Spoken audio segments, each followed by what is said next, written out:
Assalamualaikum warahmatullahi wabarakatuh. Perkenalkan, nama saya Muhammad Taufik Rusdi, Skom MH. Saat ini saya mengajar pada program studi Teknik Informatika Fakultas Teknik Elektro dan Informatika Universitas Surakarta. Spesialisasi saya ada pada bidang hukum teknologi. Saat ini saya mengajar pada mata kuliah Hukum Teknologi dan Etika Profesi. Dalam kesempatan ini saya akan menjelaskan salah satu mata kuliah saya, yaitu Hukum Teknologi dan Etika Profesi, yang mempunyai kode 1922604 dengan bobot 2 SKS teori. Deskripsi mata kuliah: pada mata kuliah ini mahasiswa belajar tentang etika profesi dan kaitannya dengan teknologi, berbagai profesi yang berkaitan dengan TIK, serta bisnis yang ada pada TIK. Selain itu, mahasiswa juga belajar untuk menelaah dan menganalisis berbagai masalah hukum yang berkaitan dengan dunia maya, serta perlindungan data umum ataupun data pribadi.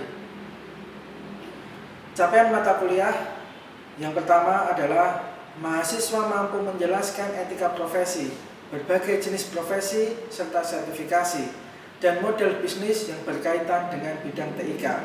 Yang kedua, mahasiswa mampu menjelaskan berbagai macam sumber hukum di Indonesia, serta menganalisis permasalahan hukum terkait hak kekayaan intelektual, dunia maya, dan perlindungan data.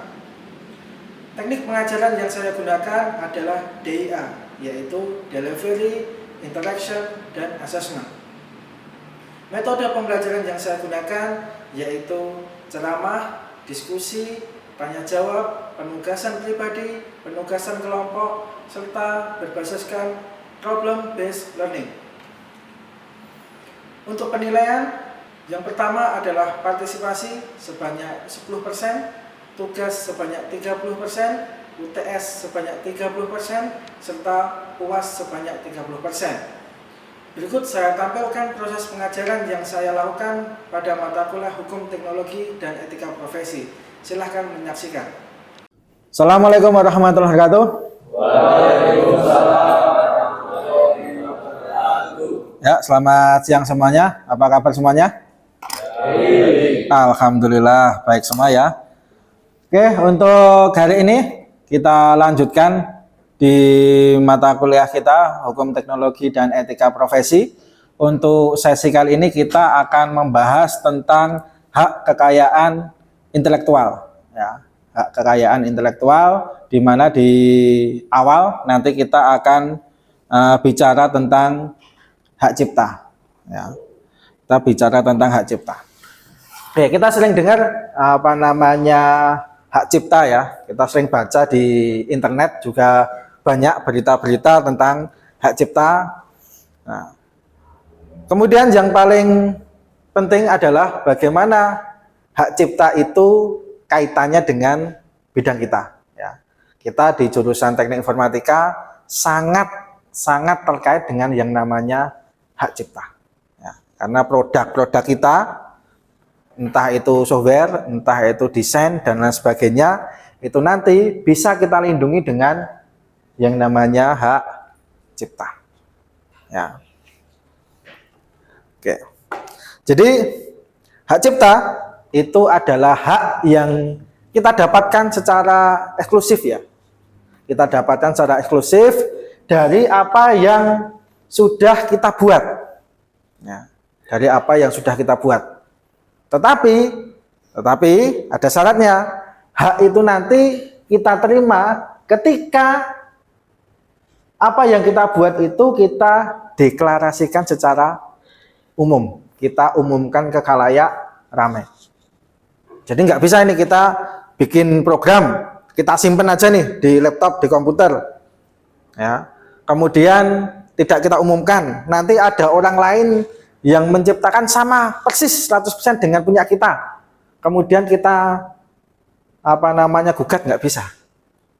Karena produk kita belum kita publishkan. Ya.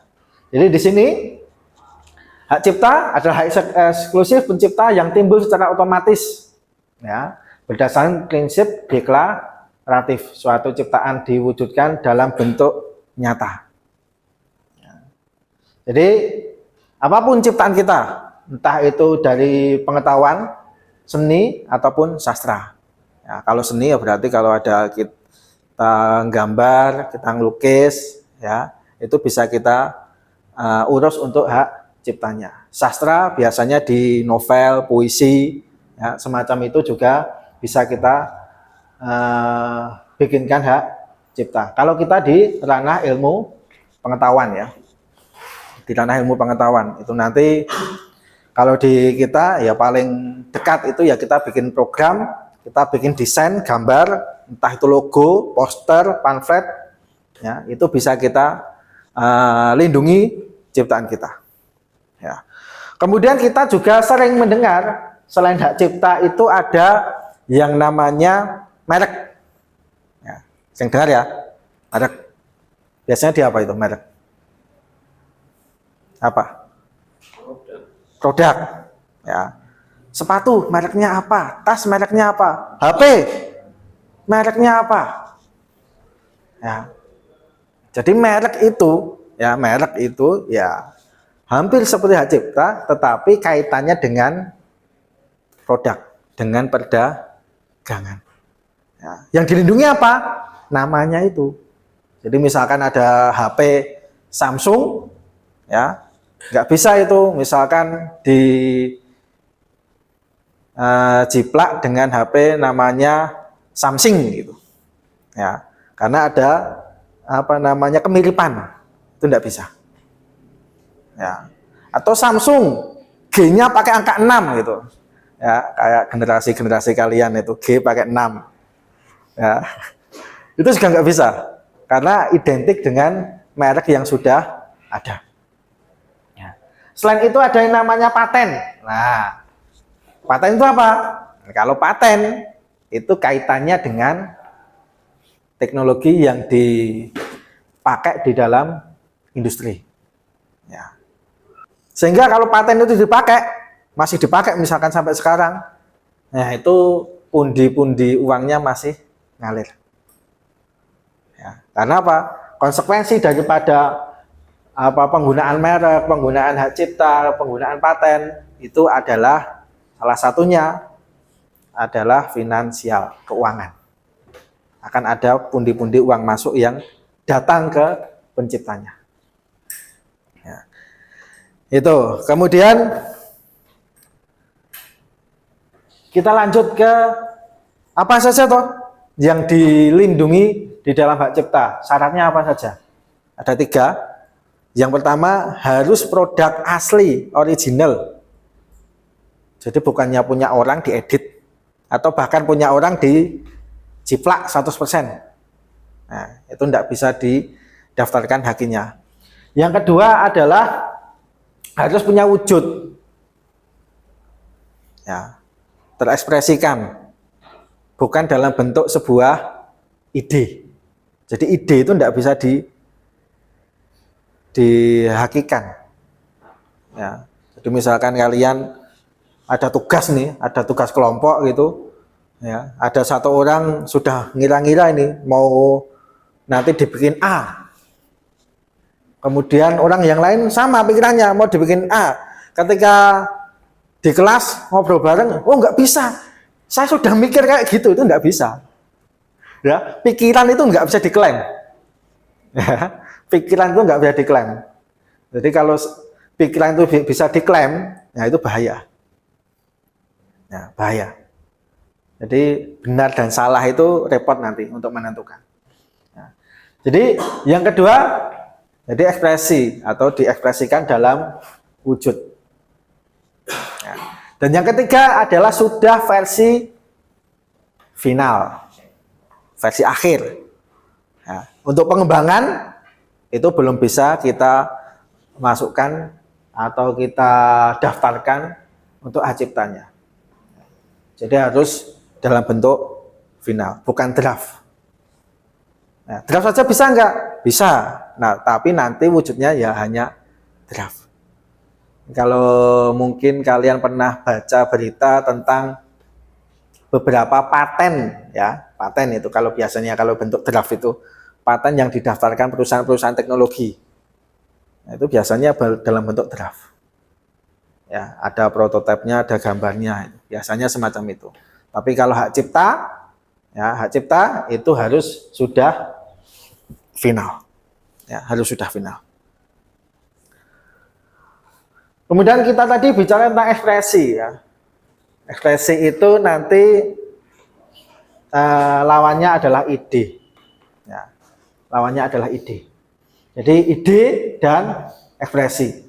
Bedanya apa? Yang pasti bahwasannya ekspresi, ya, ekspresi itu sudah menjadi wujud.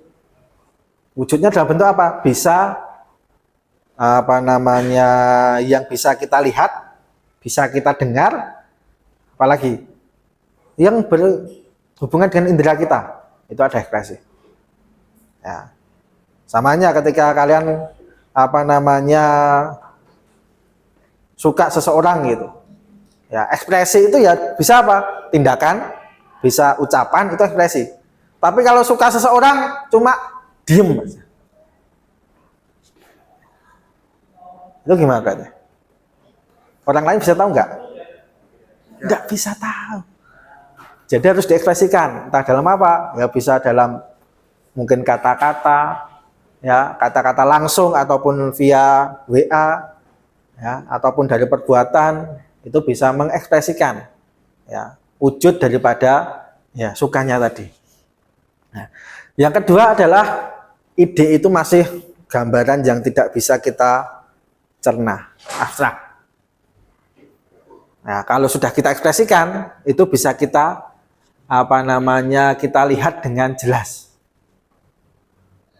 Kadang kalau kita ngobrol ke teman baru bercanda itu, kalau nggak suka ngomong, nah berarti apa? Itu untuk penjelasan, penegasan.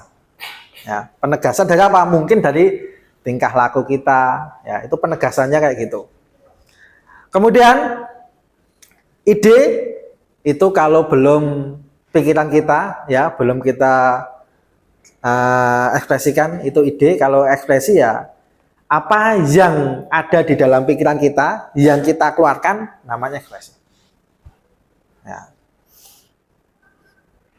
Jadi contohnya di sini sedih. Nah, sedih apa enggak? Alhamdulillah sedih, Pak. Nah, alhamdulillah sedih lah. Ini ekspresinya itu beda dengan yang dikatakan. Jadi orang nggak tahu ya, sedih apa enggak itu, yang nggak tahu. Ya, nah kemana-mana senyum aja, ketemu orang senyum, ya. Apa orang tahu kalau itu orang itu lagi sedih? Ya, jadi ekspresi itu ya harus sesuai dengan yang ada di pikirannya. Ya, tuh. Kemudian, nah ini masalah kepemilikan. Ya. Jadi untuk kepemilikan sebuah hak cipta itu nanti dia akan melekat, ya, sebetulnya melekat kepada penciptanya. Penciptanya siapa yang melekat ke pencipta. Tetapi ya karena di Indonesia itu berbasiskan atau bersistemkan berdasarkan hukum, maka seringkali ya omongan itu tidak bisa menjadikan bukti yang sahih. Nah, buktinya apa? Harus didaftarkan dulu di Kementerian Hukum. Kalau sudah didaftarkan, baru diakui. Ya, kalau belum didaftarkan, ya siapa saja bisa klaim. Ya, sini ngeklaim, situ ngeklaim bisa. Nah, kenapa? Ya karena belum didaftarkan. Tapi kalau sudah didaftarkan, ya itu nanti dia akan menjadi haknya dia secara hukum. Jadi urusannya dengan hukum, ya urusannya dengan hukum ke belakang, ya dia akan melindungi penciptanya, ya, melindungi penciptanya. Itu masalah kepemilikan. Ya. Oke. Kemudian misalkan di sini ya, dicontohkan di sini seorang pembuat film membuat film sebaik mungkin hingga filmnya terjual dan mendatangkan keuntungan ekonomi baginya. Di sini film ini ya, film yang dibuat ini, maka selama film itu diputar ya, si pembuat ya, kalau film berarti rumah produksi ya. Rumah produksinya akan mendapatkan uang. Contoh ya, film paling legend se-Indonesia dari zaman dahulu kala sampai sekarang apa? Warkop ya, Dono Kasino Indro. Nah, ini zaman bapak saya sampai anak saya juga nonton ya. Itu berarti berapa puluh tahun film itu diputar ya, maka rumah produksinya, si pemainnya itu masih mendapatkan royalti, masih mendapatkan hak. Jadi bikin sekali, diputar-putar, dia akan tetap mendapatkan uang. Atau ini yang perempuan, misalkan ada yang suka sinetron. Ya, di Indonesia sinetron itu dulu misalkan ya di apa namanya Indosiar gitu ya. Sinetronnya di Indosiar sampai seasonnya berapa lah. Nah, sampai season 7, 8, 9, 10. Ya. Kemudian ada TV baru ini. Ya. Bisa jadi sinetron ini tadi yang sudah diputar di Indosiar sudah lama banget nih nggak diputar lagi. Bahkan diputar lagi di TV yang lain. Kenapa biasa macam itu? Berarti hak siarnya dari Indosiar dipindah misalkan kemana? Ke Global TV. Ya udah pindah ke Global TV. Dibeli. Oke, lanjut. Nah ini lisensi ya. Lisensi dari hak cipta itu.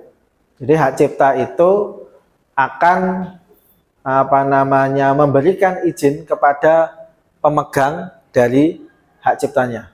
Atau pemegang itu bisa person, bisa organisasi.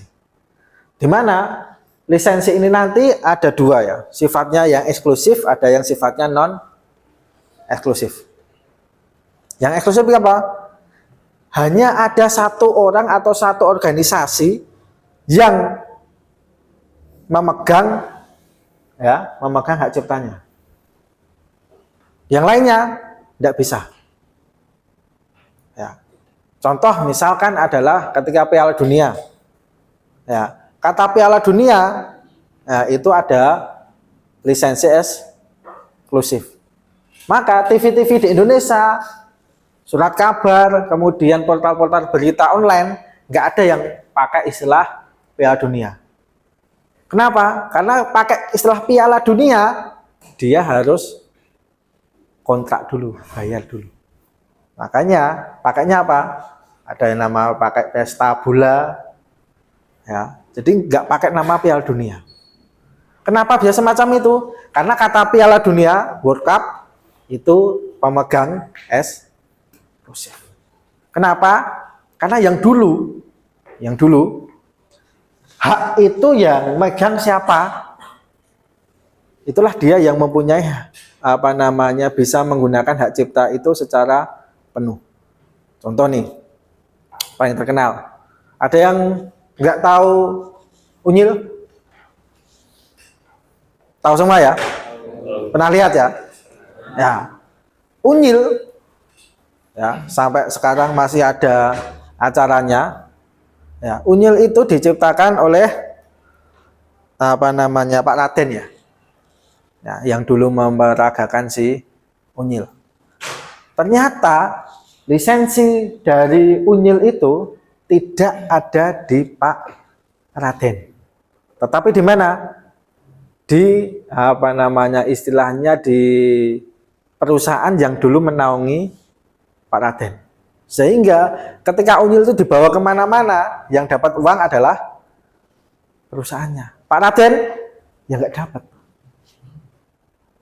Ya. Itu makanya sekarang aturan yang terbaru bahwasannya Pemberian lisensi itu tidak akan menghilangkan hak kepemilikan dari si pembuat. Kemudian kompensasi untuk pemilik hak cipta dari pengguna bisa berwujud komersial ataupun non komersial, bisa berwujud uang dan tidak. Contoh yang lagi viral, masalah lagunya band apa? Band apa?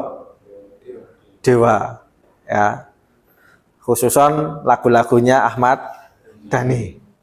Ya, kalau mau nyanyikan, ya izin dulu. Ya, kalau nggak izin, ya, ada yang denda, ada yang sampai sekarang belum selesai ya bertengkar dengan mantan vokalisnya. Ya, karena apa? Ya itu. Jadi bisa berupa komersial, bisa berupa non komersial. Non komersial itu apa? Yang penting penciptanya mengizinkan sudah selesai. Walaupun tidak ada uangnya. Sudah selesai. Ya. Kalau komersial ya itu pasti ada uangnya lah. Berapa rupiah itu ada yang masuk ke penciptanya. Jadi Ahmad Dhani itu nggak usah dari DPR lah. Ya, di rumah saja itu. Ya, di rumah itu udah uang masuk itu udah banyak sekali. Saya pernah lihat di podcastnya itu ya sekitar 150 juta per bulan atau berapa bulan itu yang masuk ke kantong dari lagu-lagu yang dia ciptakan. Nah itulah, karena ketika lagu kita daftarkan hak cipta ya semacam itu. Orang mau nyanyi, udah bayar ke kita. Ya. Oke, ini ya sampai lisensi. Mungkin ada yang ingin disampaikan, ditanyakan? Ada? Oh ya, silakan. Apa yang terjadi jika milik suatu hak cipta telah meninggal dunia? Ya, Gus ya.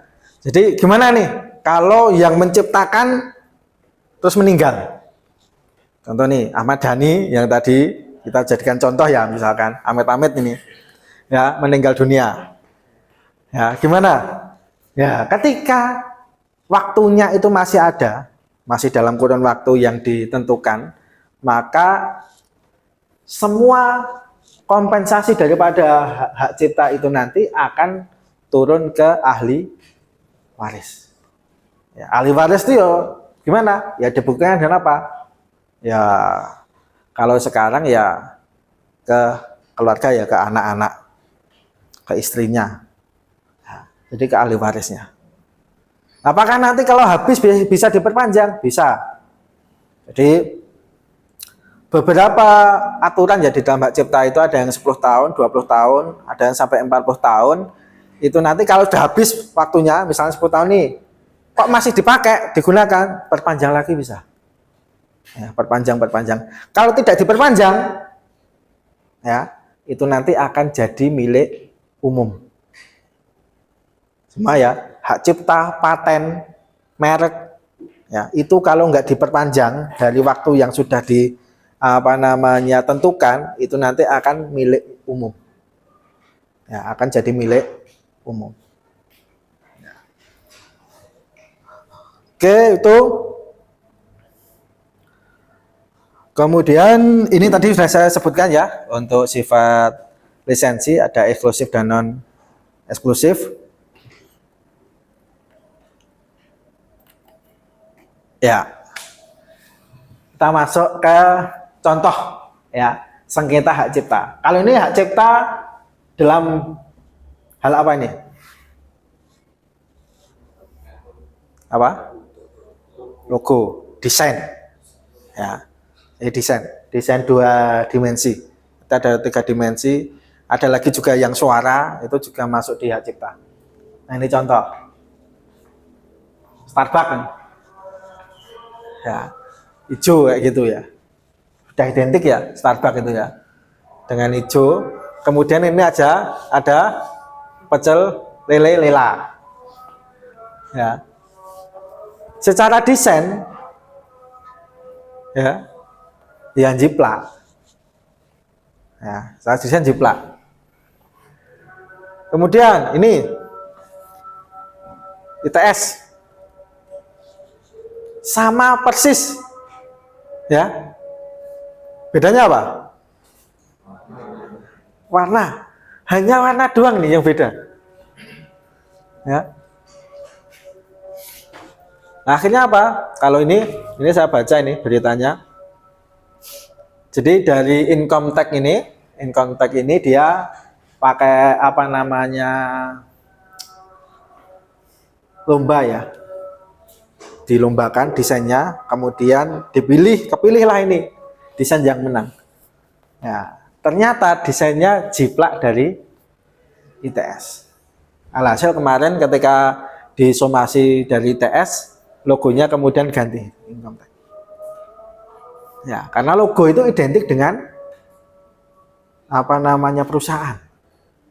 Nah, logo itu identik dengan perusahaan. Nah, contoh lagi nih, Meta. Punya siapa Meta? Ya siapa? Ya siapa?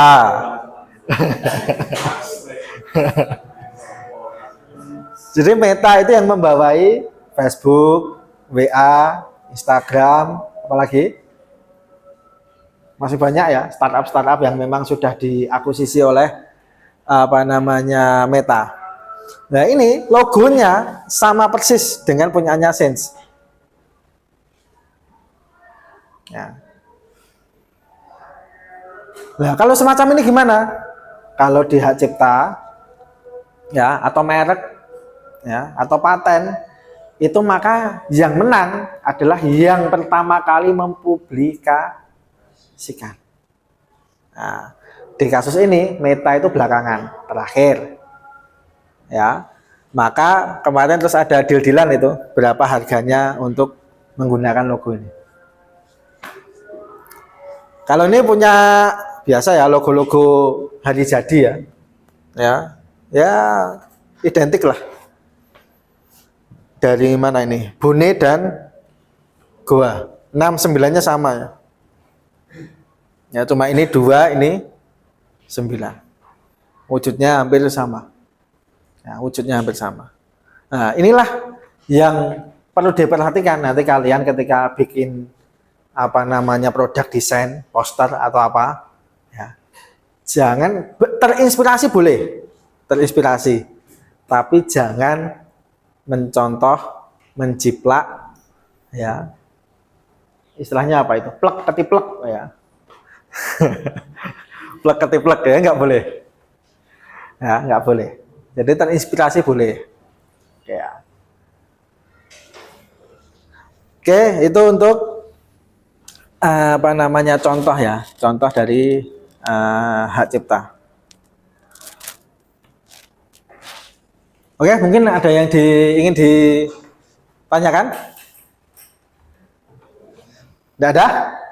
Ya, kalau tidak ada, untuk minggu depan, ya, untuk minggu depan, tolong bikin kelompok, ya, kelompok berapa orang? Satu kelompok? 2, 3, 4 orang, oke, 4 orang, ya, satu kelompok 4 orang. Kemudian silahkan nanti cari sengketa hak cipta yang ada di apa namanya di Indonesia boleh, di luar negeri boleh. Silahkan nanti kalian cari fakta-faktanya seperti apa, kemudian kasusnya seperti apa. Ya, kalau sudah ada keputusan, putusannya di pengadilan seperti apa. Ya, minggu depan kita presentasikan maju satu kelompok per masing-masing kelompok maju untuk dipresentasikan. Oke, gitu ya. Terima kasih untuk hari ini. Saya akhiri. Wassalamualaikum warahmatullahi wabarakatuh. Waalaikumsalam.